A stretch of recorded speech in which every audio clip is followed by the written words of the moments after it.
Konoha, also known as the village hidden in the leaves, was a shinobi village among many others spread throughout the elemental nations.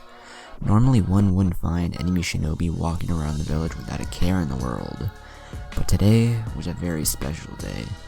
Today was the Chunin exams finals.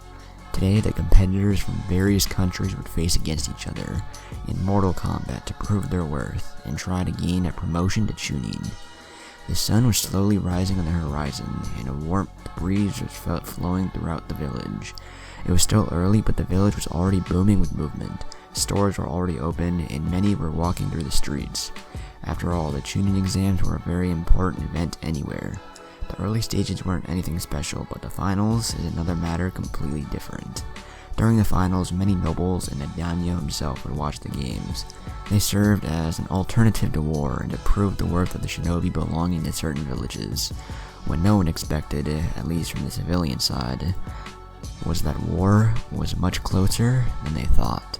Slowly making its way up the sky, a beam of light managed to get through the window and wake up our favorite blonde by hitting straight in the eyes. The sun millions of kilometers away, and yet deadly accuracy to blind Naruto. Fuck. Naruto grunted as he tried to shift his eyes away from the sun. He looked down and saw that his angel was still deep asleep. "Wake up, Hinata," Naruto said in his sleepy voice, slowly shaking her awake. "Morning," she said, and gave him a quick kiss. Naruto made a shadow clone to go prepare breakfast. "Come on, we have to get up," Naruto said, and she pouted, mumbling, 5 more minutes.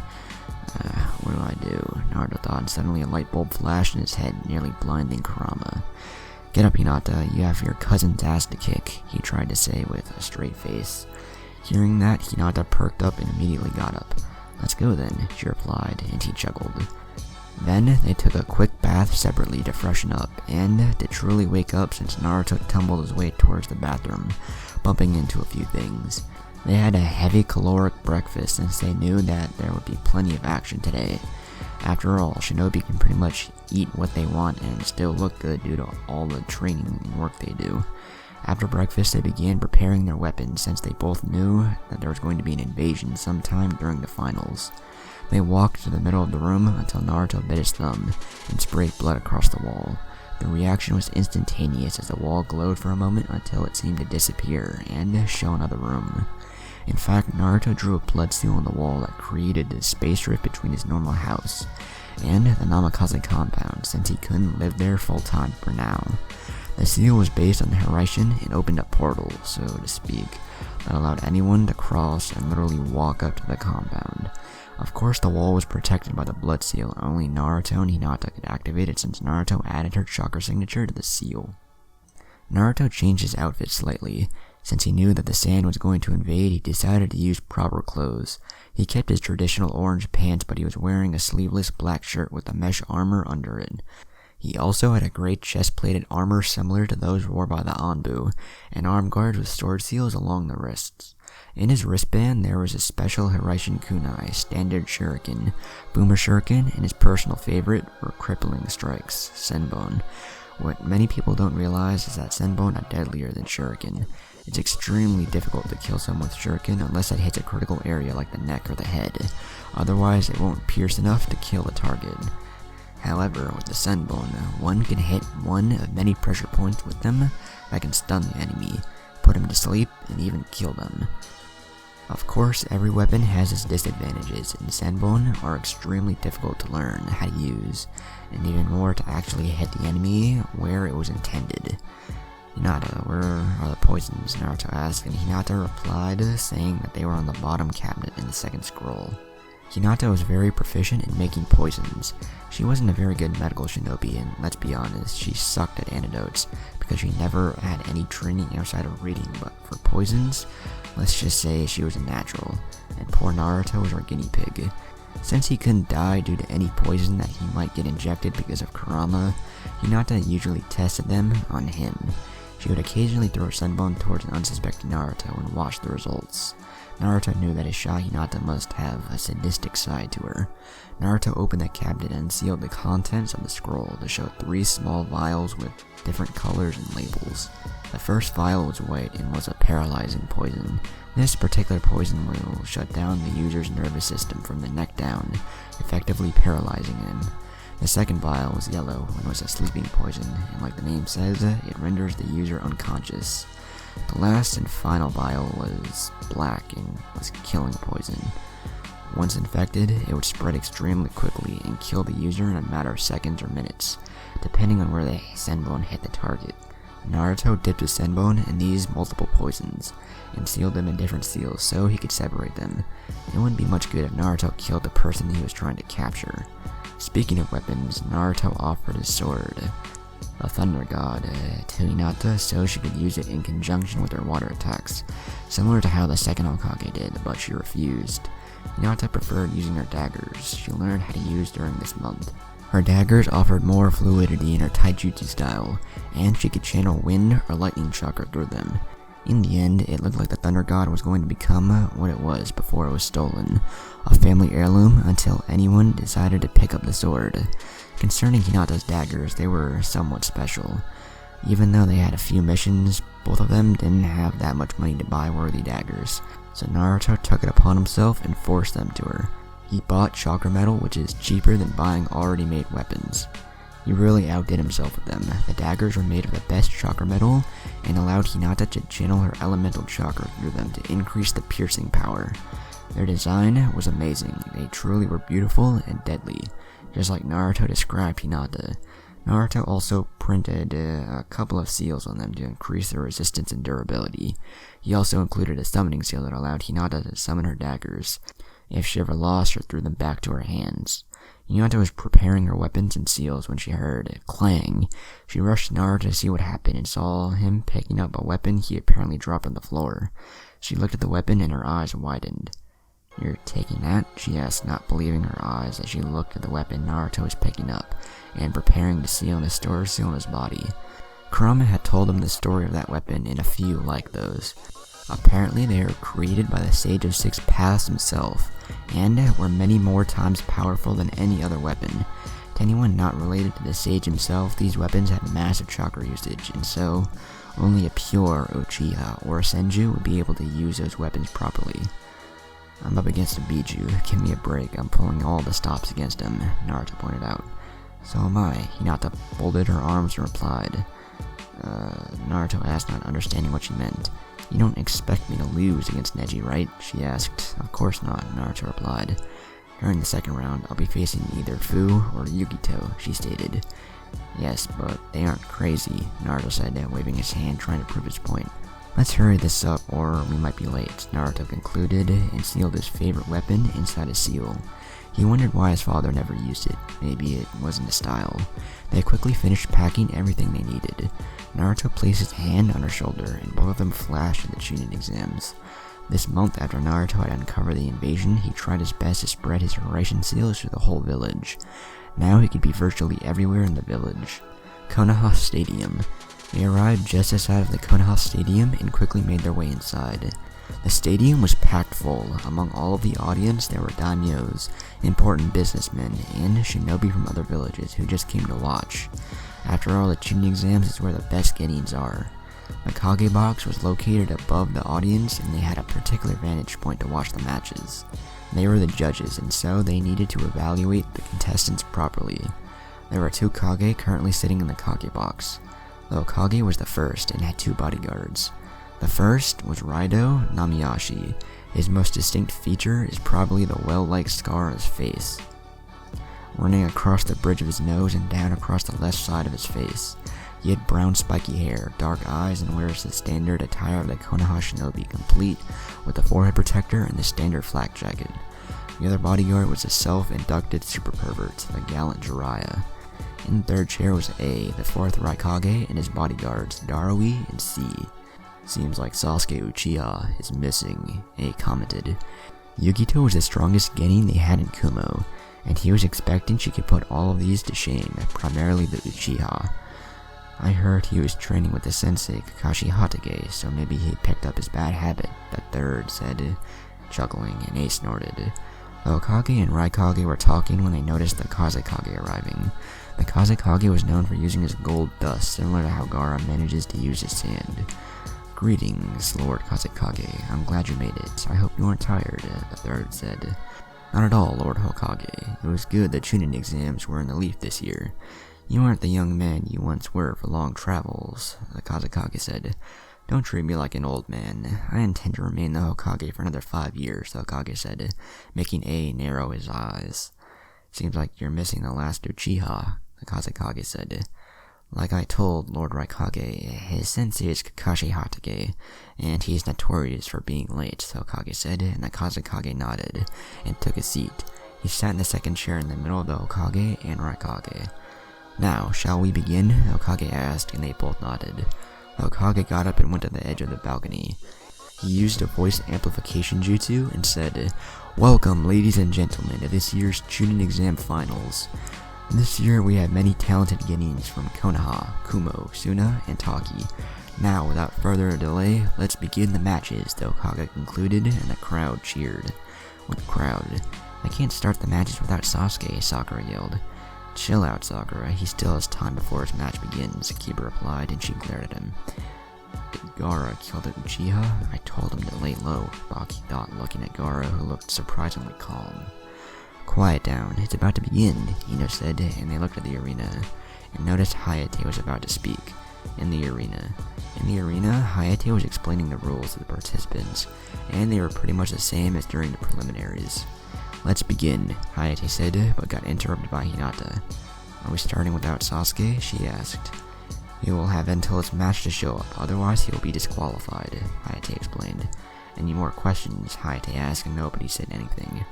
"Neji Hyuga and Hinata Hyuga, stay. The rest of you go to the waiting area," Hayate said, and everyone started to leave. They all left, but Naruto didn't leave without saying goodbye and kissing her cheek, much to her embarrassment.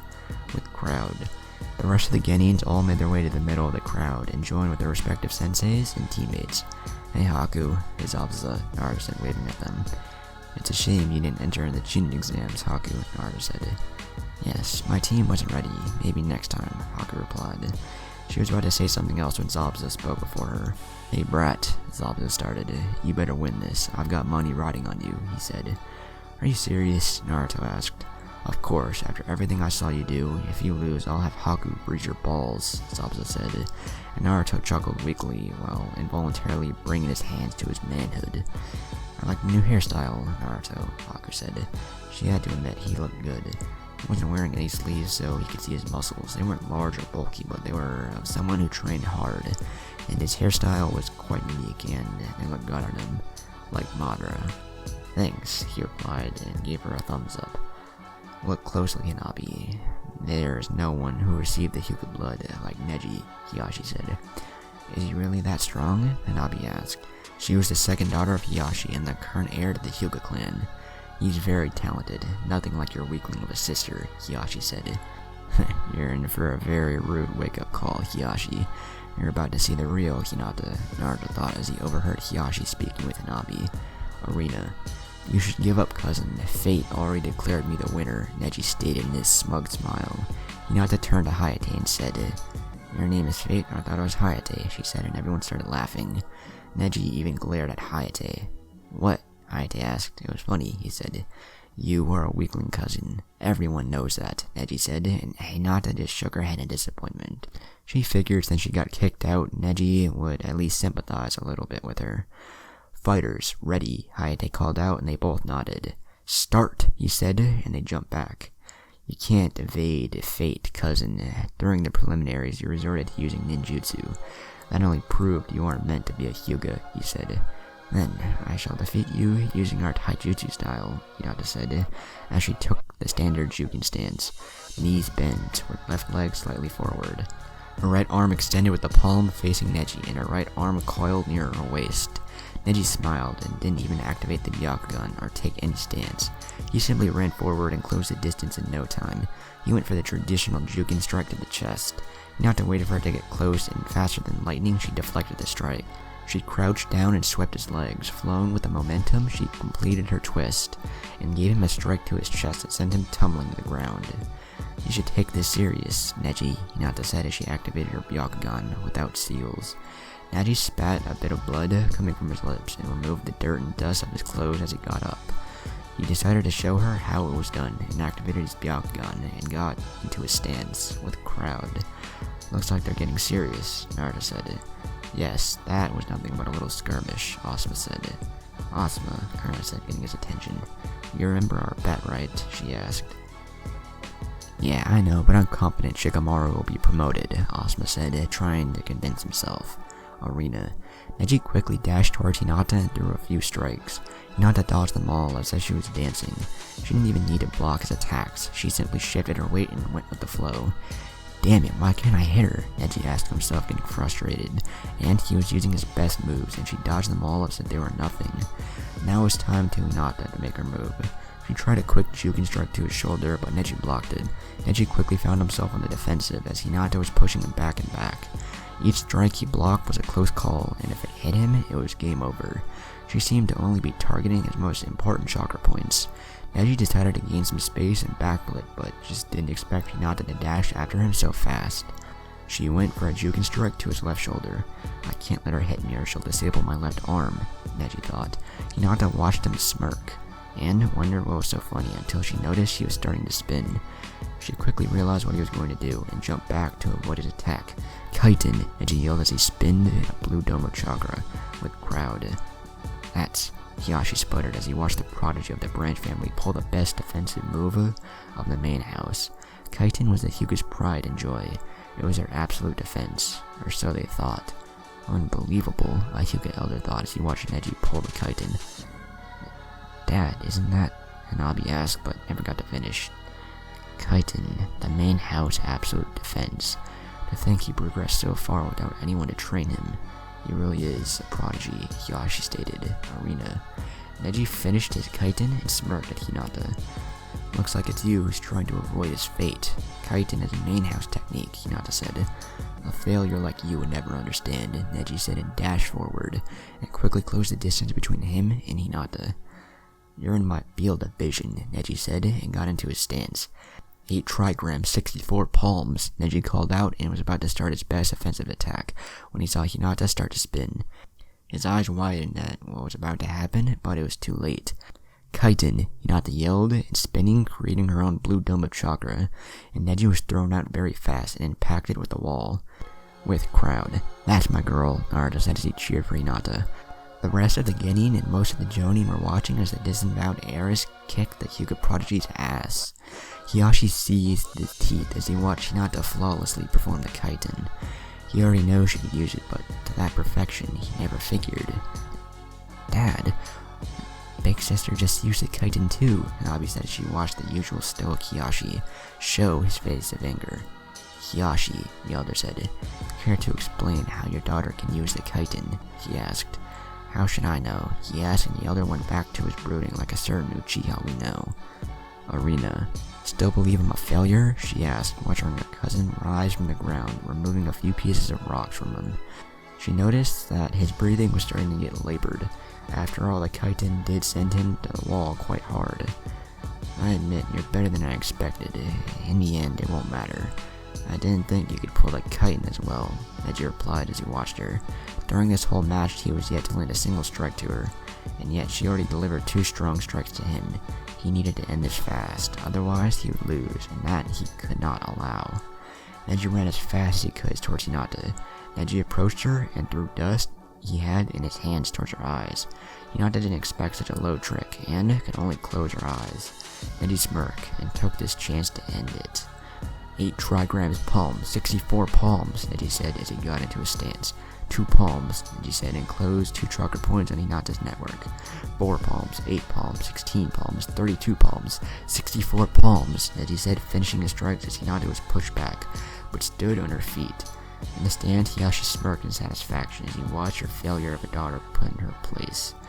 In the end, you're nothing more than a failure, Neji said, taking heavy breaths.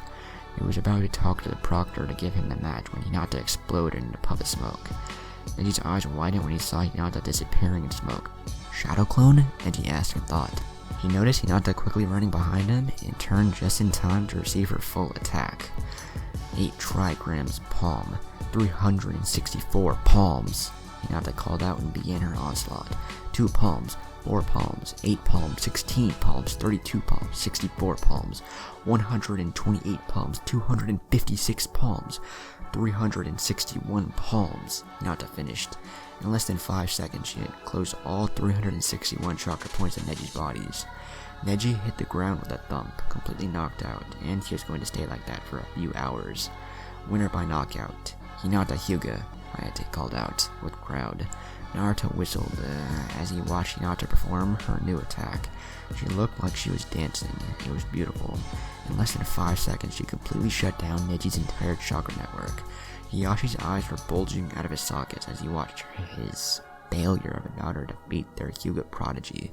Neji was supposed to be the one of the best Juken users to ever grace the clan, and Hinata defeated him without even breaking a sweat. The battle was completely one-sided, and Neji didn't even hit her once. Hiyashi was broken out of his thoughts when the elder spoke to him. Hiyashi, we must have that technique. Many tried to close the whole chakra system, but they couldn't do it in a viable way. It's instrumental we get that technique, the elder spoke. And how do you expect me, to her, to give it to us? Hiyashi asked the wise elders. We don't care. Offer her the chance to rejoin the clan. Give her anything. She may look different, but she'll jump at the first chance she gets rejoining our clan, the elder spoke, smirking. Congratulations, Hinata, Naruto said as he hugged her and spun her around as she giggled. Thank you, Whiskers, she replied and laughed like crazy at his face. Here they come, Naruto said, and Hinata got a confused face. Your father and the elders, he explained, and she turned around to see them approaching her. Anything you need, father, Hinata said in a very sweet voice that gave shivers to the poor man, and made Naruto chuckle. Yes, Hinata, we would like to offer you a chance to rejoin the clan, Hiyashi spoke in his stoic voice. Why would I do that? She asked. I'm happy with Naruto and there's nothing you can offer me, she replied. We can offer you a painless lifestyle befitting of a Hyuga. Surely you can't like your life with that thing, Hiyashi said, and Hinata narrowed her eyes. And the painless part. Call him a thing again, and I'll kill you, Hinata said as she activated her Byakugan. Never mind, so do you accept? Hiyashi asked. How about no? She replied and laughed. Hiyashi was starting to get pissed off, and that is saying much to someone who most of the time is calm and emotionless. There is nothing you can offer me. I'm happy with the life I have. Why would I join a clan of a bunch of stuck-up pricks, she said, and everyone laughed. Besides, you just want me because I defeated your prodigy, and most likely you want my new technique, Hinata said. Enough of this, an elder yelled and raised his fingers to form half of the tiger seal. Activate, the elder said, and smirked. A few seconds passed, and Hiyashi was looking at the elder and wondering if his old age was acting up. Something wrong? Hinata asked in a very sweet voice. She removed the lavender sash from her forehead and revealed it to be sealless. The cage bird seal was nowhere to be found. I'm a free bird, Dad, Hinata said. The elders, Hiyashi, and even the Hokage were shocked. They never knew that the cage bird seal was possible of being removed without killing the victim. How is that possible? Hiyashi asked. Let's just say that Naruto has a way with seals, Hinata said, and once again laughed at their shocked faces. Not even Jiraiya, who was a seal master himself, knew how to remove the cage bird seal without at least permanently crippling the user. This is an outrage. We can't allow this, Hiyashi, an elder yelled. Too bad, you can't do anything, Naruto started, and gathered their attention. The moment you disavowed Hinata, she became an asset in the village. You no longer have any power over her. And since she is a shinobi and technically an adult, you can't even reclaim her as your daughter now, Naruto said, chuckling at the anger face of Hiyashi and the elders who seemed to be about to kill them both. Hiyashi took a step forward, but immediately regretted it as he fell to the ground, barely managing to breathe with the heavy killer intent Naruto was releasing. Be careful, Lord Hiyashi.